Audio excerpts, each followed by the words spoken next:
Have you ever wondered why some people seem to effortlessly understand native English speakers while others struggle to catch even simple conversations? The secret isn't about being naturally gifted or spending years in an English-speaking country. The secret lies in something much simpler, yet incredibly powerful, training your ear to dance with the rhythm of everyday English. Today, we're going on a journey together. Think of me as your guide through the fascinating landscape of English listening. And just like any good journey, we'll discover hidden treasures along the way, learn practical skills you can use immediately, and most importantly, we'll have fun doing it. You know, learning to understand native English is like learning to read a beautiful, complex symphony. At first, all you hear is noise. The words blend together like instruments playing out of tune. But gradually, as you train your ear, something magical happens. You start to pick out individual instruments. You begin to hear the melody. And eventually, you're not just listening to the music anymore. You're feeling it, understanding it, living it. This is exactly what happens when you develop your English listening skills. And the best part? You don't need to move to New York or London to make this happen. You can start right here, right now, with the English that surrounds us every single day. Let's start with a fundamental truth that might surprise you. Native English speakers don't actually speak the way textbooks teach us they should. When your English teacher carefully pronounces every syllable of "I am going to the store," that's not how real people talk. In everyday conversation, that same sentence becomes "I'm gonna go to the store," or even "I'm gonna head to the store." Oh, the words flow together, they contract, they blend, and sometimes they completely transform. This is why so many English learners feel frustrated when they try to understand movies, podcasts, or casual conversations. They've been trained to expect perfect, textbook English, but real English is organic, flowing, and beautifully imperfect. Think about a river for a moment. When water flows naturally, it doesn't move in straight lines. It curves around rocks, speeds up in narrow spaces, slows down in wider areas, and sometimes creates little whirlpools and eddies. English conversation is just like that river. It has its own natural flow, and once you learn to read that flow, understanding becomes effortless. So how do we train our ears to catch this natural flow? The answer lies in something I call purposeful listening. This isn't passive listening where English plays in the background while you're doing something else. This is active, engaged listening where you're hunting for patterns, rhythms, and meanings. Imagine you're a detective, and every English conversation is a mystery waiting to be solved. You're not just trying to understand the words. You're looking for clues about how native speakers really communicate. You're noticing how they emphasize certain words, how they use pauses, how their voice goes up and down to convey different emotions and meanings. This detective approach transforms listening from a chore into an adventure. Every podcast episode, every movie scene, every YouTube video becomes a treasure hunt where you're discovering new patterns and connections. Now, let me share something that completely changed how I think about English learning. There's a difference between learning English and acquiring English. Learning is what happens in classrooms. It's conscious, structured, and rule-based. Acquisition is what happens naturally. It's unconscious, intuitive, and pattern-based. When babies learn their first language, they don't study grammar rules or memorize vocabulary lists. They listen, they absorb patterns, they experiment with sounds, and gradually they start to make sense of the world around them. This natural acquisition process doesn't stop when we become adults.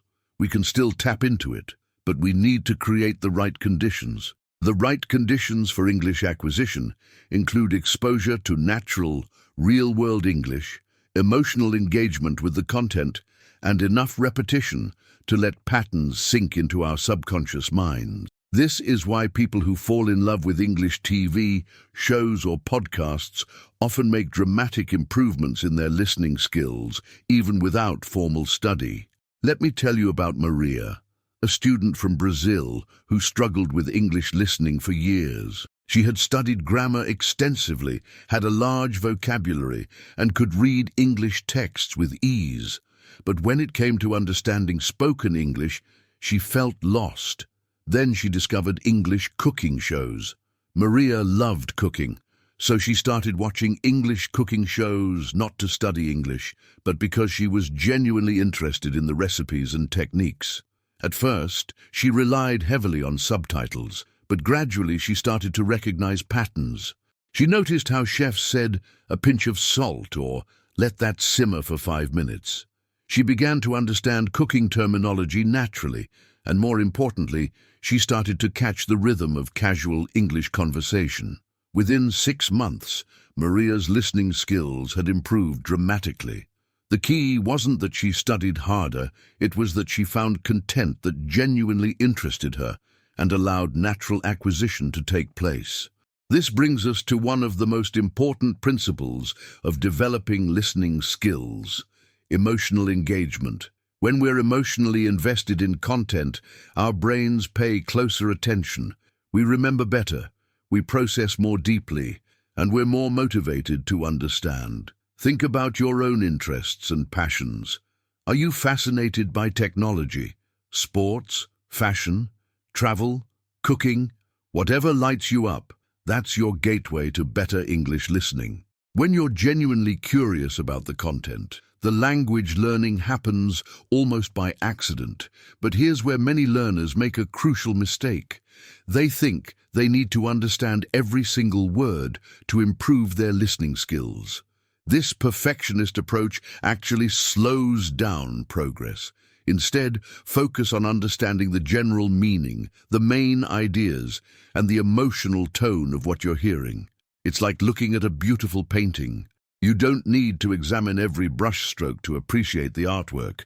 You take in the whole picture, notice the colors and shapes that stand out, and gradually your eye picks up more and more details. English listening works the same way.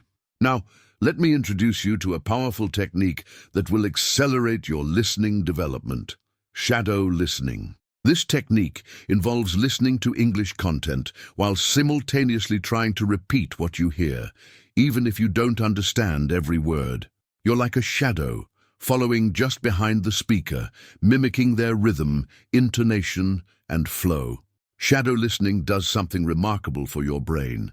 It forces you to process English at the speed of natural speech. You can't slow down or pause to think about individual words. You have to trust your subconscious mind to pick up patterns and rhythms.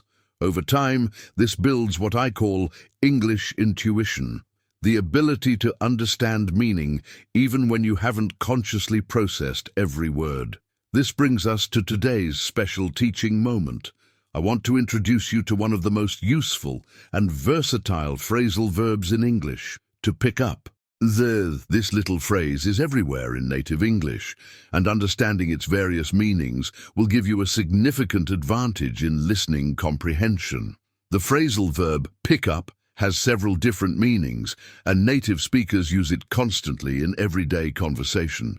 Let me walk you through the most common uses, and I'll bet you'll start noticing this phrase everywhere once you know what to listen for. First, pick up can mean to physically lift something.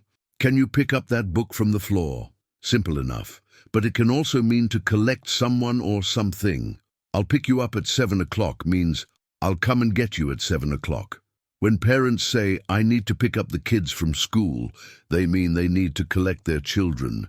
But here's where it gets interesting. Pick up can also mean to learn or acquire something naturally without formal instruction. When someone says, "I picked up Spanish while traveling in Mexico," they mean they learned Spanish informally through exposure and practice. This is exactly what we're doing with English listening. We're picking up patterns and understanding through exposure. Pick up can also mean to notice or detect something. I picked up a strange smell in the kitchen, or did you pick up on her sarcasm? In the context of listening, this meaning is particularly relevant. When you pick up what someone is saying, you catch their meaning, you understand their message. The phrase can also mean to improve or increase. Business has really picked up this month means business has gotten better. The wind is picking up means the wind is getting stronger. And if someone says your English is picking up, they mean it's improving. There's also the meaning of resuming something that was interrupted. Let's pick up where we left off means let's continue from where we stopped. This is common in conversations, meetings, and lessons. Finally, pick up can mean to start doing something again, especially a habit or routine. I need to pick up my exercise routine, or she picked up painting after years of not doing it. Now, here's the beautiful thing about understanding phrasal verbs like pick up. Once you know these different meanings, your brain starts automatically recognizing them in context. You don't have to consciously translate or think about which meaning applies. Your subconscious mind picks up the correct interpretation based on the situation. This is exactly how native speakers process language. They don't stop to analyze grammar or consider multiple meanings. They intuitively understand based on context, tone, and surrounding information. And you can develop this same intuitive understanding through focused listening practice. Let's put this into practice right now with something fun and immediately useful. I want you to become a pickup detective over the next week. Your mission is to notice every time you hear the phrase pick up in English content, movies, songs, podcasts, conversations, anywhere. But here's the twist. Don't just notice the phrase. Try to identify which meaning is being used and pay attention to the context clues that help you understand. Was it the tone of voice, the surrounding words, the situation being described? This detective work will sharpen your listening skills and help you understand how context shapes meaning in English. You can make this into a game. Keep a simple tally or make notes about the different uses of pickup that you encounter. You might be surprised at how often this phrase appears in natural English. And more importantly, you'll be training your ear to catch these common patterns that native speakers use automatically. This detective approach works with any common phrase or expression. Once you become conscious of a particular pattern, you start noticing it everywhere. It's like when you learn a new word and suddenly seem to hear it constantly. Your brain has become tuned to recognize that pattern. The key to improving your English listening isn't just passive exposure. It's active, engaged practice where you're consciously looking for patterns, testing your understanding, and gradually building your intuition about how English really works. Think of your brain as a pattern recognition machine. Every time you listen to English, you're feeding it data. But not all data is equally valuable. Random, unfocused listening provides some benefit, but focused, purposeful listening accelerates your progress dramatically. This is why I recommend what I call spiral learning. Instead of trying to understand everything at once, you spiral back to the same content multiple times, each time catching different layers of meaning. The first time you listen, you might only catch the general topic. The second time, you pick up more specific details. The third time, you start noticing pronunciation patterns and emotional nuances. Many of my students report breakthrough moments when they return to content they listened to months earlier and suddenly understand so much more. It's not that the content became easier, it's that their listening skills developed through consistent practice. Let me share another powerful technique: emotional anchoring. When you hear something in English that makes you laugh, surprises you, or touches you emotionally, your brain creates a stronger memory trace. This is why comedy shows, inspiring talks, and dramatic stories can be such effective tools for language learning. The emotional connection helps you remember not just the content, but also the language patterns used to express those emotions. When you later encounter similar situations or emotions, your brain recalls the associated language patterns automatically. This is why I encourage learners to seek out English content that genuinely moves them. Whether it's a funny podcast, an inspiring documentary, or a touching story, emotional engagement supercharges the learning process. Now, let's talk about something that often confuses English learners: the difference between hearing and listening. Hearing is passive. It's what happens when sound waves reach your ears. Listening is active. It's what happens when your brain engages with those sounds and extracts meaning. Many people think that simply exposing themselves to lots of English will automatically improve their listening skills. While exposure is important, it's not enough. You need to actively listen, which means engaging your full attention and consciously working to understand. Active listening is like physical exercise for your brain. Just as you can't build muscle by passively sitting in a gym, you can't build listening skills through passive exposure alone. You need to challenge yourself, stretch your abilities, and gradually increase the difficulty level. This doesn't mean every listening session needs to be intense and exhausting. You can have different types of listening practice for different goals. Sometimes you might listen intensively, focusing on catching every detail. Other times you might listen extensively, just enjoying the flow of English while your subconscious absorbs patterns. The key is to be intentional about your listening practice. Know what you're trying to achieve, choose appropriate content for your goals, and stay engaged with the process. Here's something that might surprise you. Your listening skills will improve even when you're not consciously listening to English. Once you've done enough focused practice, your brain continues processing and organizing the patterns you've absorbed. Many students report sudden improvements in understanding, even during periods when they haven't been actively studying. This is the magic of the subconscious mind. While you're sleeping, walking, or doing other activities, your brain is working in the background, strengthening neural pathways and organizing linguistic patterns. This is why consistent, long-term practice is more effective than intensive, short-term cramming. Speaking of consistency, let me address one of the biggest challenges English learners face: finding time for listening practice. You don't need to set aside hours every day for formal listening sessions. Instead, look for opportunities to integrate English listening into your existing routine. Listen to English podcasts during your commute. Watch English videos while exercising. Put on English content while cooking or cleaning. The key is to make English listening a natural part of your daily life, not an additional burden. But remember, there's a difference between background exposure and focused practice. Both have value, but they serve different purposes. Background exposure helps familiarize your ear with English rhythms and sounds. Focused practice develops your ability to extract meaning and understand details. As we near the end of our journey today, I want to leave you with something profound about the nature of language learning. Learning to understand English isn't just about acquiring a skill. It's about expanding your world. Every improvement in your listening ability opens up new conversations, new ideas, new perspectives, and new possibilities.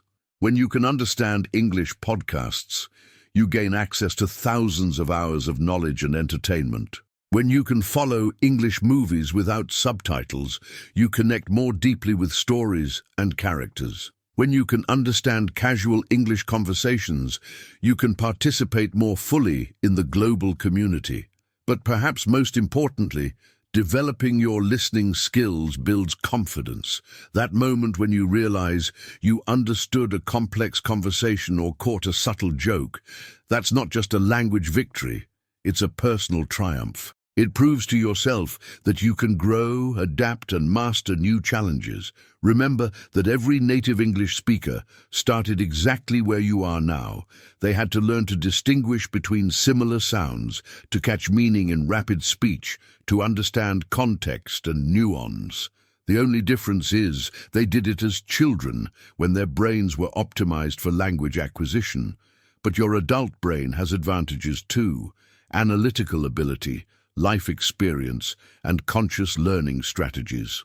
Your journey to better English listening is unique. Don't compare your progress to others. Don't get discouraged by temporary plateaus.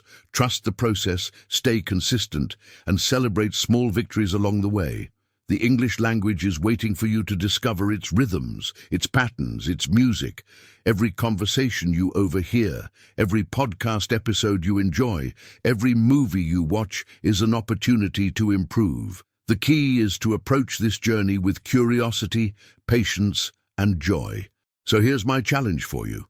Commit to 15 minutes of focused English listening every day for the next week. Choose content that genuinely interests you.